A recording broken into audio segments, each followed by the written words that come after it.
Good morning, good morning. Welcome everybody to the NFT Morning. Today is January 14th of no January. What I say? Wow, it's November 14th basically, but it's so cold in Paris that I feel like it's January. And so this is John Carp. It's a special edition because for people who are used to listen to the NFT Morning. Usually we do it in French. Usually we do it in the morning, 9 a.m. Paris time. But we did some special release for Paris Photo. We had the chance, to interview most of the galleries and most of the artists, who's been exhibited last week at Paris Photos. And so last week we already had the chance to have this gallery. It's called La Collection. And I am with Marlène Corbin from La Collection. How are you, Marlène? Very good, thank you. Happy to be back 1 week later. Yeah. Happy to have you. You came already last week. We had a super nice podcast actually with Jack Butcher and the collection that you released together. And on your booth, actually, wow, it's super crazy. Come on, La Collection had a booth with on one hand Jack Butcher and on the other hand a very special guest that I'm super happy to have today with us, Mr. Tyler Hobbs. Hi, Tyler. How are you? Hello, John. I'm doing great. Doing great. It's a pleasure to be here. It's a pleasure to have you. And so, yeah, it's super happy to chat with you. I think people who are following the digital art space, I'm not sure we really need to reintroduce your work, of course, generative on the generative art side with a lot of key collections. Everybody knows Fidenza, and a lot of people know QQL also. And it's already a lot of things. But Sure. I think what is really and super interesting right now is also what happened last week in Paris Photo, and this very special collection that you've been releasing. So last week with in partnership with that collection, I saw three beautiful pieces exhibited, and this collection is called New Space. Am I Yes. right? Yes, that's correct. That's the name. And it's six drawings in this one. Yeah. Six. Okay, six pieces. Yes. Okay, awesome.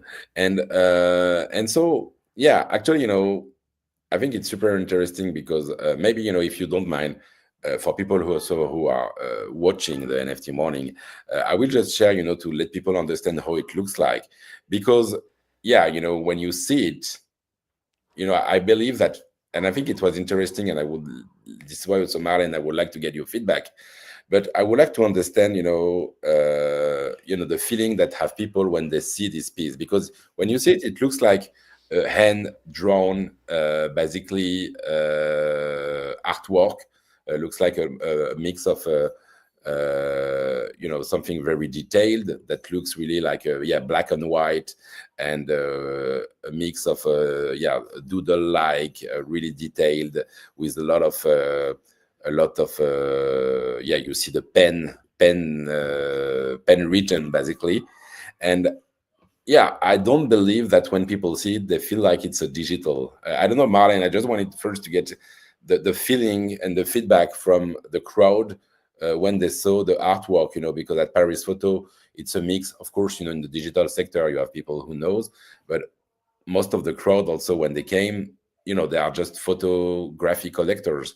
And I wanted to get the first impression they have when they see this work. Yeah, so it's actually a conversation we regularly had that was quite interesting, because everybody saw that it was a drawing, obviously. So from far, if you don't get the feedback or the mediation, you think it's completely handmade. But then when we started to explain, they were really curious about what part was actually made by Tyler's hand and what part was actually made by the machine. And it was really a question that kept coming. And actually, Tyler can explain as well, but there is no direct answer to that. It's really a dialogue and a complete back and forth. So the question they're asking actually is not cannot really be answered, which was quite interesting. And then we had the Web3 crowd, and for the digital crowd, the reaction was very different because they are used to see Tyler's works maybe more abstract. You mentioned Fidenza, but yes, something less figurative. And so for that crowd, it was more the question how this Tyler's works. It's figurative. It's interesting also to see this new series exploring a new subject matter. Yeah, and so yeah, just to let people understand, because I think this is also the point. It's not 100%. Yeah, it's not 100% done by your end, Tyler. Can you tell us a bit more? How you've been proceeding to create this collection? Yeah, absolutely. So this is a work that kind of continues a series of exploration that I've been doing over the last maybe 6 or 7 years. It's not maybe my main body of work. A lot of people, as Marlene mentioned, know me more for work like Fidenza or Incomplete Control or QQL and that sort of style of work. But I have a background as well in more traditional drawing and painting, and before I made generative artwork, that's what I made. And so, Yeah, um, maybe because it's true, because I wanted to go fast on the project, but maybe you can tell us a bit more, because I mentioned, of course, yeah, Fidenza and QQL, and a lot of people know what you've been doing, and I believe that's great. But you have also, yeah, you have a physical art background also, right? absolutely. Yeah. Yeah. I spent a lot of time working that way very intently, and especially a lot of figure drawing in the couple of years leading up to really starting to focus on generative art instead. And I love working with my hands. I love looking carefully at things, taking my time and observing them. I love thinking about the arrangement of things. I love thinking about objects and what they mean to us, and sort of the things that they say to us in a visual way. And maybe most of all, I'm interested in looking for ways to take the hand and to integrate it with and augment it with the computer, and specifically here coding, because coding and algorithms are of course at the heart of my practice, and I don't think that they need to be separate from other more traditional forms of artwork. I think these are all just tools that I have at my disposal to make work. And I think that the space of combining these two ways of making art is really underexplored, and that there's a huge area of rich investigation that can be done. And so, yeah, over the last few years, I've been doing this off and on with different approaches, and always my goal is to really combine the two in a really deep and meaningful way. So I don't just want some sort of shallow integration. So maybe like I don't want to do it kind of like a filter where I make a drawing and then I run it through some processing and then it's done. I want it to be very much like you need both components, and that there's a back and forth between the hand, between the algorithm, that they're working closely, that they're fully integrated, that the algorithm is designed with the drawing in mind, and that the drawing is done with the algorithm in mind. And so that's how I approached this work. So, okay, wow. So it's very conversational, because Yes. even and when I okay, that's interesting. So it's a mix of work done by a plotter and the work that Yes. you completed basically with a hand drawing, right? Yeah. So maybe just especially for people who can't see the work right now, I'll Yeah. say these works originated as me sort of drawing these objects. You have some that are pairs, one that's a coat, one that's a mannequin, one that's three chairs, and so I'm working originally digitally, kind of drawing in a software environment where the things that I'm drawing are being immediately processed by the code that I've written. But the final format for the work is a plotter drawing. So the output from the algorithm is eventually taken and kind of sent through a plotter to produce a pen drawing on paper. So it's just black ink on paper. So it kind of makes a full round trip from you know, almost analog origins to a digital, really a digital stage in the middle, and then the final format is back to a physical presentation. And um, yeah, I love the richness that comes from that combination of all of those elements. I think each one of those things adds something unique to the work and makes the work more enjoyable and gives you more ways to appreciate it for me. Okay, no, that's very interesting because it's also kind of, because you have this okay, just okay, that I have a lot of questions actually, but Sure, ask them all. no, no, yeah, but just yeah, I wanted to just to start and focus also just on the fair also and this physical work that was released. So these 6 pieces, they are unique physical pieces, right? Correct. Yes, correct. Each one of them is a unique one of one original drawing. So it's, yeah, original drawing. So really an artwork that you can collect and bring to your home, basically, Exactly. the old-fashioned way, I would say. Exactly. Yeah. Awesome, awesome. And so, yeah, I like this idea of, at the end of the day, now that you mentioned that, I feel like this kind of conversation between the human and the algorithm is kind of something that has been part of many of your work. Of course, when we're talking about Fidencia, you have a total random part because this is the long form Sure. structure. But then, with QQL, you already started to think about, on one hand, you have the algorithm, on the other hand, the human is playing a role, right? Absolutely. Absolutely. Yeah. I mean, it's a theme that I've come back to over and over again, and I've approached it in many different directions. I mean, we could talk about incomplete control, which is really one place where I started to look a lot at kind of some of the differences between computer aesthetics and analog aesthetics, and almost making a study of the analog world via generative processes. QQL, as you mentioned, absolutely kind of looks at more of a long form mesh of humans and algorithms. I had a solo exhibition in 2023 with a unit in London called Mechanical Hands. That, I mean, this was really the heart of that show and the work there, looking at ways to combine the hand and the machine, maybe looking at the differences between the two, looking at a juxtaposition of them, or ways to to enhance and extend the hand via the machine, or to look at the things that they each uniquely bring to the table that the other can't do so well. So this really continues a theme that I've been perennially interested in. I just always find new reasons to find this interesting, and it's just been a fertile landscape for me to work in for quite a few years. I see. And what is interesting, for this release especially, I think is, I feel like, one of the complexity of the exercise for you is, yeah, creating the algorithm that reproducing the hand movement.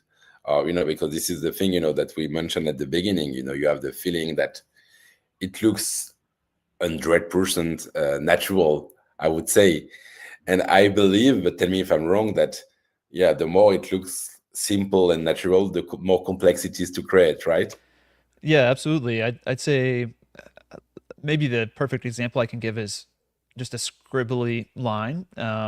It's the simplest thing in the world for you to draw by hand. You just put the pen down and you move your arm around randomly and you get a scribbly line. But to try to do the same thing generatively, it's actually really, really difficult to get that level of kind of randomness and surprising outcome.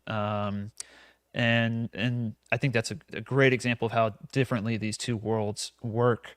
And so yeah, this these works, my intention is not to it's not to trick anybody into thinking that I made these by hand. That's actually, I actually kind of want people to end up in that space in between and wonder which part comes from the hand, which part comes from the machine, like what makes me think that. And there are certain things I think if you look carefully, you realize that this would be too hard to draw by hand the way that it's done. Maybe it's theoretically possible, but I certainly couldn't draw that way. And in some ways, I'm like maybe coding up the ideal way that I would like to draw if I could do it, perfectly. But um, yeah, I can only do it with the help of the algorithm and with the help of the plotter. And so that's why Maybe I view it as like an extension of my body in some ways. I understand. Do you mind if we take one of the artwork as an example, and maybe we can talk a bit more Certainly. about it? Maybe I Sure. don't know. For example, tell me. But I was thinking about the three chairs. Sure. That is maybe my favorite. I think from. But Yeah, that was the final one that I made. And okay. yes.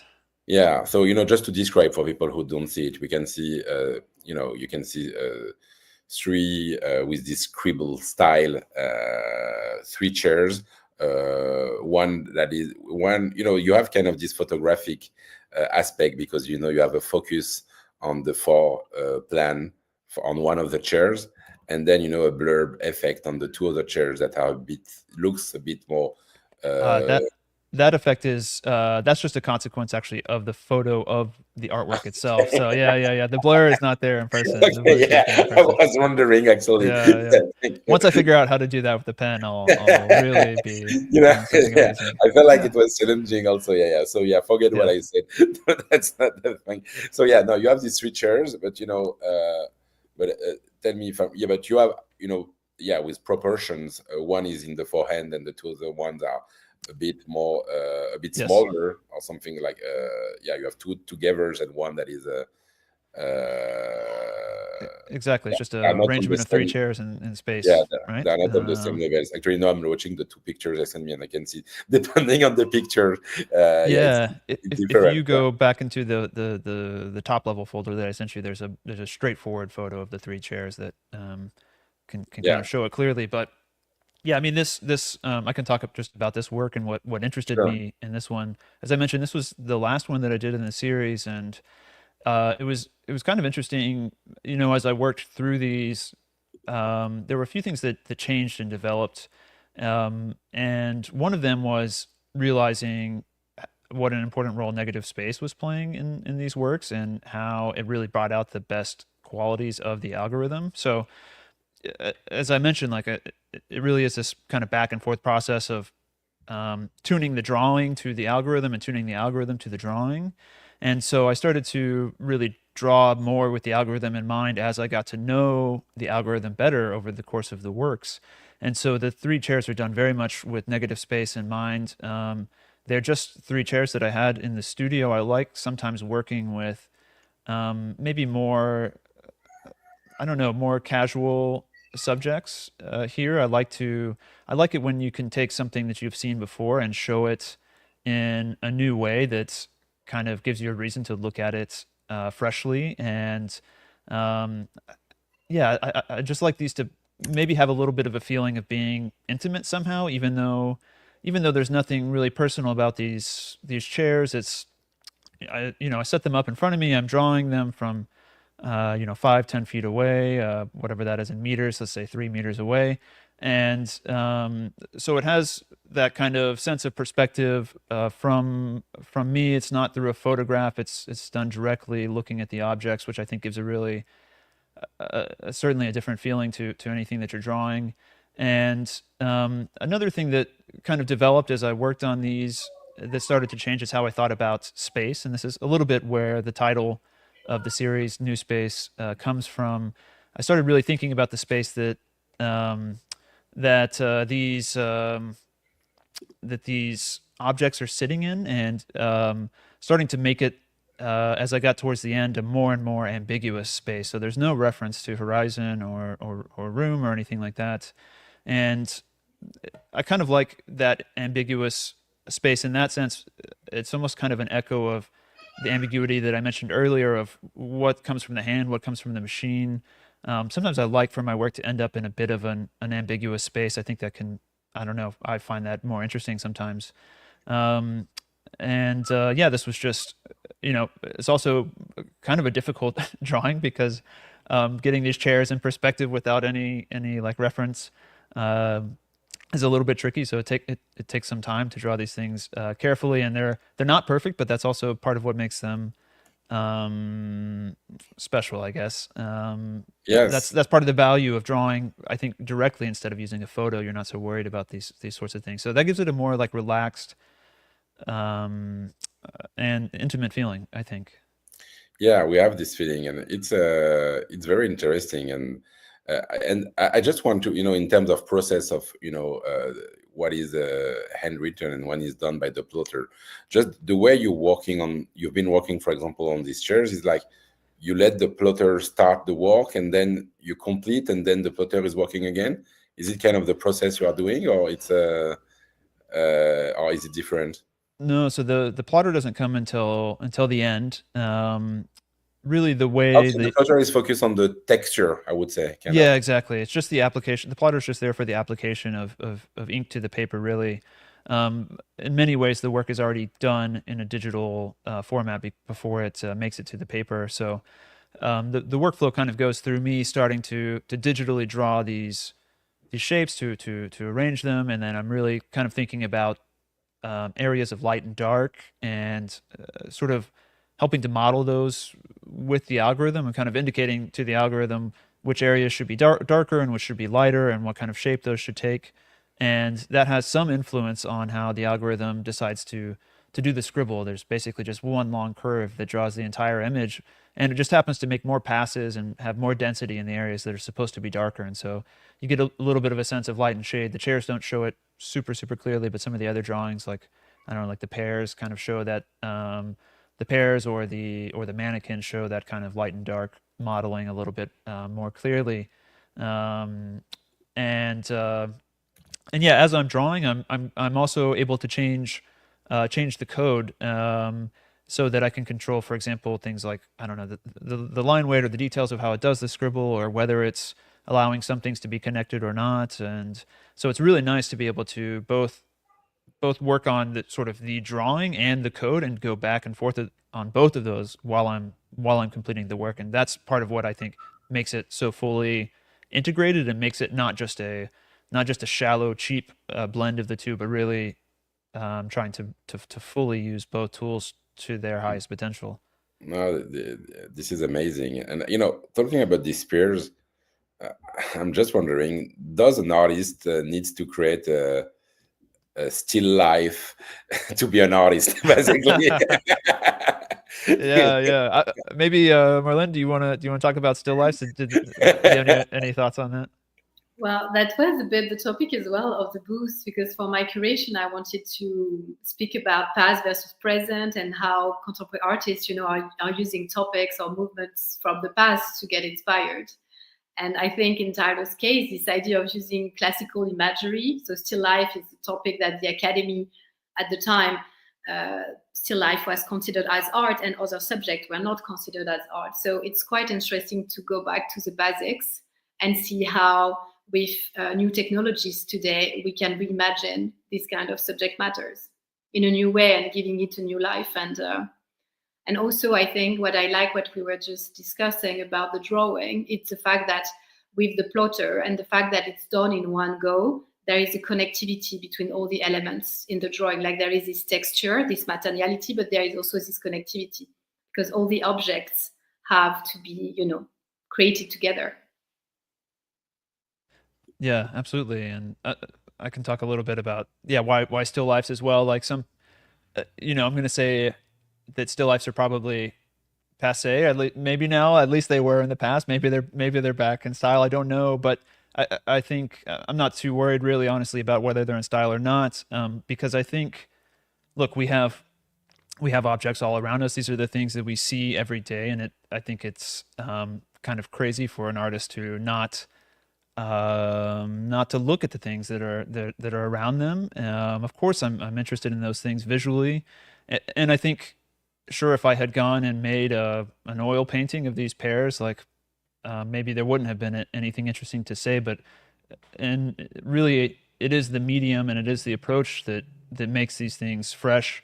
And this is part of what interests me in working with the computer in the first place, is how much the computer is transforming our lives, like how much every aspect of our lives is becoming more digital, and that changes things. And so I'm interested in using my art to look at things that we've looked at before, but to look at it in a new way through the computer and see how it comes out differently.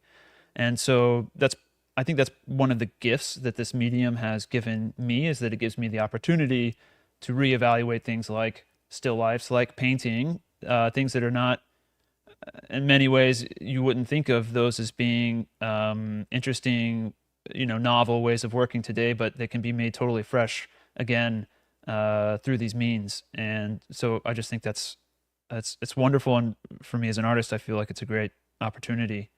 Um, yeah. No, yeah, this is, and what is interesting actually, and I think the peers exercise reveal it also, is for me, it's one of your work that is, yeah, it's the one of the most minimalist in a way, because it's just black and white, on just black Sure. actually on white paper, with no background. So it, in a way, it's figurative, but we keep this very extremely focus on the material, on the drawing, on the light, and so this is why also I think it's interesting, for this, still life is revealing also really what you have to bring also, focusing on what the, yeah, what in terms of style. And I think what you mentioned about producing something that the hands could not produce, that's interesting actually, because it's showing you that, yeah, I don't know what you think about it. Yeah, yeah, absolutely. I mean, it's there definitely is something um, meaningful about doing a work in the simplest format that you can do it in, and maybe this was a blessing in disguise. This project came to me with a short window for them to be completed. I think we had about 4 weeks from when Marlene and I first talked until I had to ship Yeah, 4 weeks. drawings, until I had to ship drawings to Paris. Timeline. Yeah, so very aggressive timeline, but I knew that I could get it done in the right format, and part of that was keeping the work focused, keeping the work small. So these drawings are small. These drawings are simple from the perspective of being a plotter drawing with one color. It's kind of interesting. They're also just one line, so hard to get, hard to get simpler than that in some ways. But I thought this was really refreshing too, and it's nice. It's nice to not necessarily do the biggest, boldest project ever either. As an artist, like I don't always want to do something that's the size of Fidenza or QQL or whatever. Like it's great to do those projects, but these kinds of works also really let me express a side of my artistic practice that means a lot to me. And so it was actually, to me, very nice that I was limited to only just a few weeks to do these works, and it kept me very focused, and helped me to keep things very very simple. And I think if the concept itself wasn't strong, then that wouldn't have been successful. But yeah, I was just so pleased once I did the first drawing or two and saw that this was really really coming together well, even though they're these very simple plotter drawings. Of course. And I was wondering because, yeah, I think, yeah, it's 6 pieces, 101. So as you mentioned, you don't have the same, yeah, pressure and the same size as launching a QQL or something like this. Uh, but, could we expect you to do a huge physical art release in the future?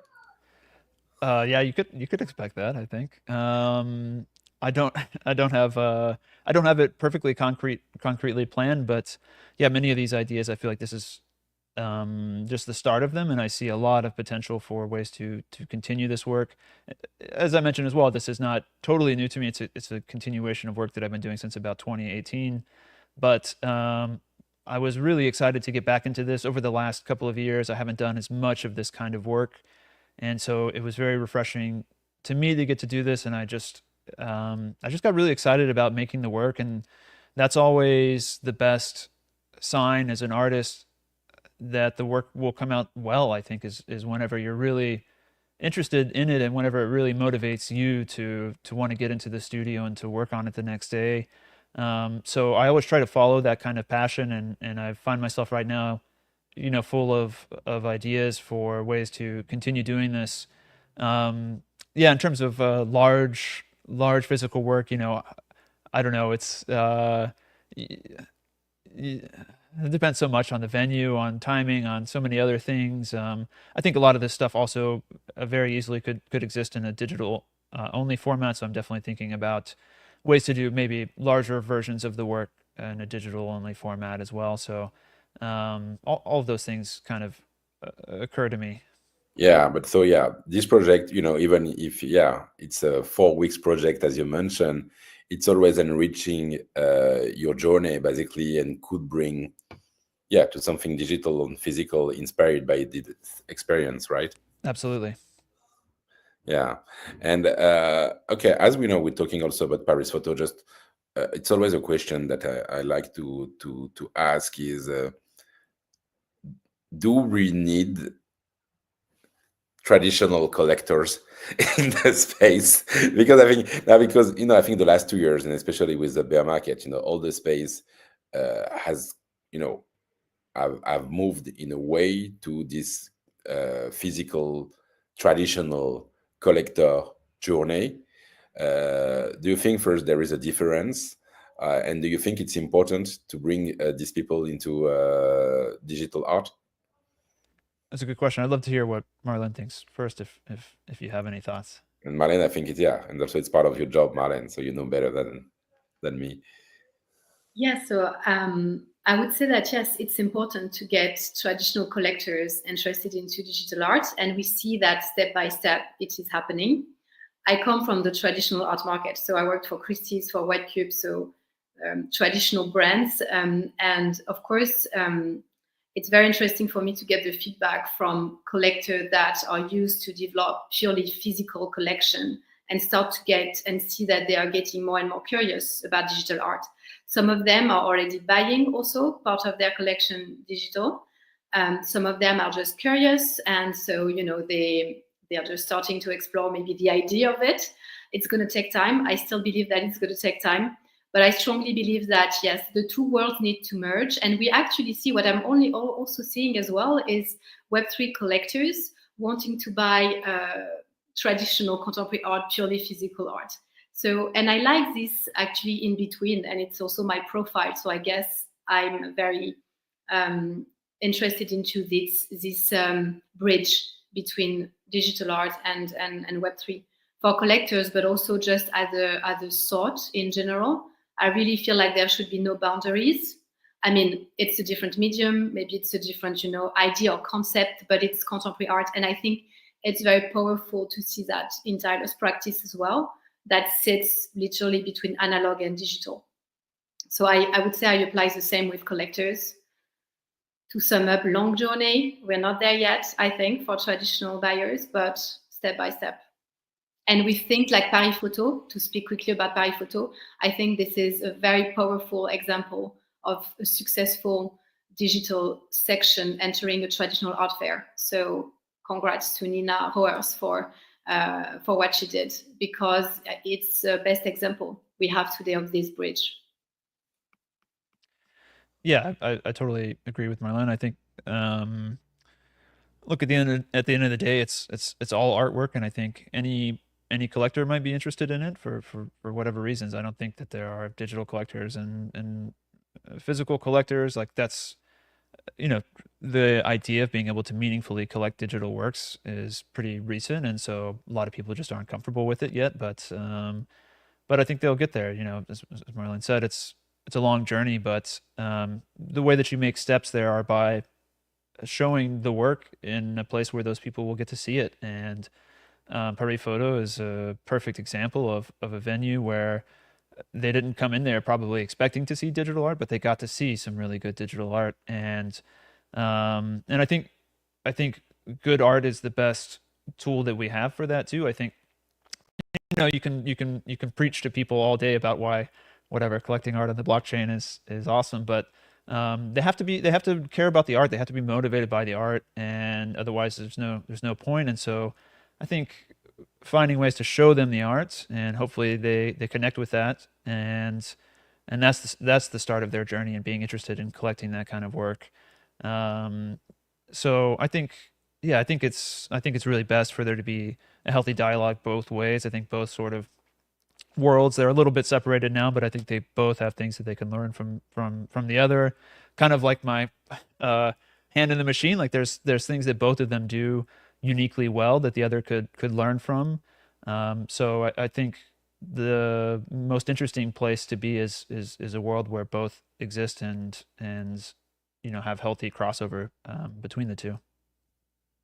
Yes, at the end of the day, aesthetic matter also, and this is a beautiful piece. Yeah, we wanted to congrat for you, Tyler, because they are not big pieces as you mentioned. When you see it, it's maybe, I don't know, something like I would say 50 centimeters or something like this.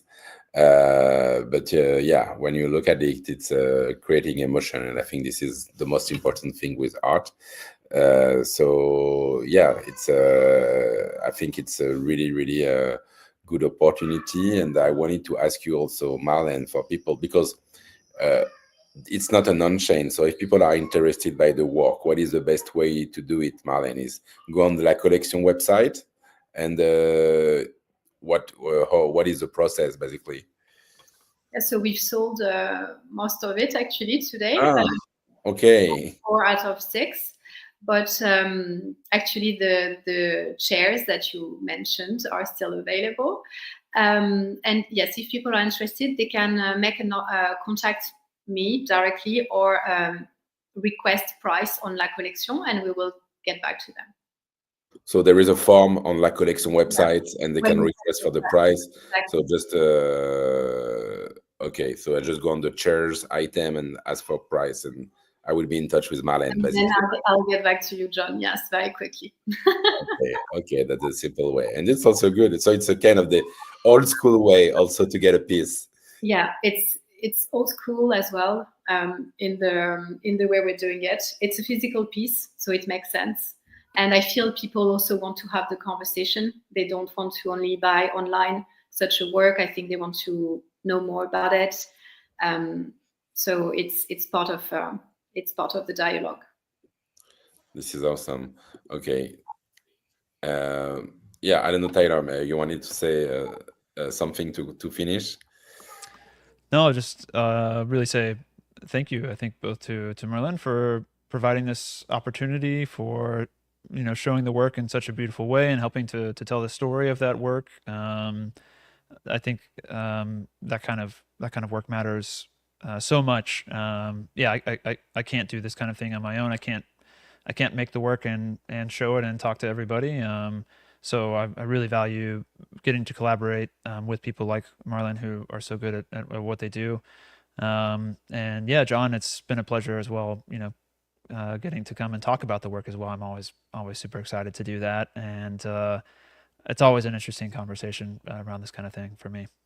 It's amazing. Thank you very much, Tyler. Thank you, Marlene. And actually, we are almost done with our Paris Photo interviews. I wanted to do all of them during Paris Photo, but there are too many projects. So we have 2 more interviews to come. The next one would be Tuesday next week in the morning in France with Gretchen Andrew. And it's also interesting work she's also using. It's also a dialogue between plotters actually and human. So I really recommend you to follow the next episode. Marlene, Tyler, thank you very much. Have a great day. Please, visit everything, on La Collection. And of course, all the links will be shared. Have a great day and good morning. Happy. Good morning. Really happy. Good morning. To be with you. Good morning.